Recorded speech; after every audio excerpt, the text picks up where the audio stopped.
सातारा लोकसभा मतदारसंघासाठी अटीतटीची निवडणूक होणार असून या संदर्भातची आत्ताची सर्वात मोठी ब्रेकिंग न्यूज पाहूयात। सातारा लोकसभा निवडणुकीसाठी महायुतीचा उमेदवार कोण असेल याबाबत सस्पेन्स अजूनही कायम असून आज झालेल्या मुंबई येथे महायुतीच्या बैठकीमध्ये साताराची लोकसभेची जागा राष्ट्रवादी काँग्रेस अजित पवार गटानं सोडण्यास नकार दिल्यामुळं महायुतीमध्ये उमेदवार कोण असेल हा मोठा पेच निर्माण झाला आहे।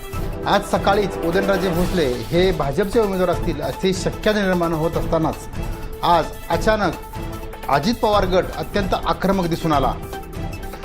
मुंबई इथं झालेल्या महायुतीच्या बैठकीमध्ये मुख्यमंत्री एकनाथ शिंदे, उपमुख्यमंत्री अजित पवार याचबरोबर दुसरे उपमुख्यमंत्री देवेंद्र फडणवीस यांच्यासह घटक पक्षांचे नेतेसुद्धा यावेळी उपस्थित होते आणि राष्ट्रवादी काँग्रेस अजित पवार गट अत्यंत आक्रमक दिसून आला आणि कसल्याही परिस्थितीमध्ये सातारची जागा सोडणार नाही असा इशारा दिलेला आहे। खरं तर अजित पवार गट हा सातारा जागेसाठी पहिल्यापासून आग्रही होता, मात्र 2 ते 3 दिवस उदयनराजे भोसले हे कमळ चिन्हावरच निवडणूक लढवणार यासाठी दिल्लीमध्ये ठाण मांडून होते।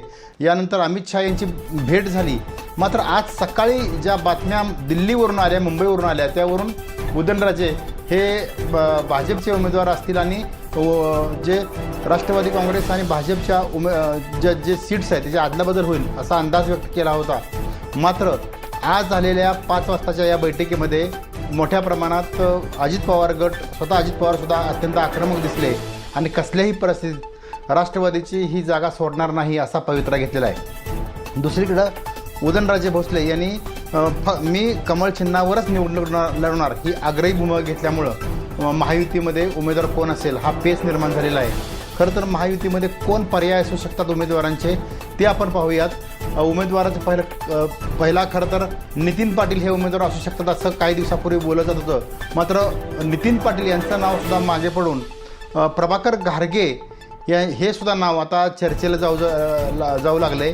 दुसरं नाव आहे ते म्हणजे पुरुषोत्तम जाधव यांनी शिवसेनेचे जरी जिल्हा प्रमुख असले तरी काही दिवसापूर्वी त्यांनी अजित पवार यांची भेट घेतली होती।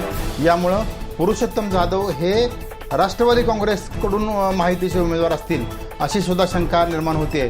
खरं तर उदयनराजे भोसले यांना हा चेकमेट देण्याचा हा प्रयत्न अजित पवार गटानं चालवलेला आहे काय अशी सुद्धा चर्चा आहे। मात्र जर उदयनराजे भोसले घड्याळ चिन्हावर जर निवडणूक लढवण्याचे इच्छुक नसतील तर उदयनराजे भोसले ऐनवेळी कोणता निर्णय घेतील किंवा या 2 दिवसामध्ये काय राजकीय घडामोडी घडतील हे सुद्धा पाहणं औत्सुक्याचं आहे। मात्र आत्ताची सर्वात मोठी बातमी ती म्हणजे अजित पवार गटाने सातारच्या जागेवरचा दावा सोडलेला नाही आणि कसल्याही परिस्थितीत घड्याळ चिन्हावरच महायुतीमधून उमेदवार उभं करणार असल्याचं स्पष्ट अजित पवार यांनी स्वतः सांगितलेलं आहे। यामुळं प्रत्येक तासाला साताराचा उमेदवार महायुतीचा कोण असेल याबाबतची उत्कंठाही वाढत गेलेली आहे।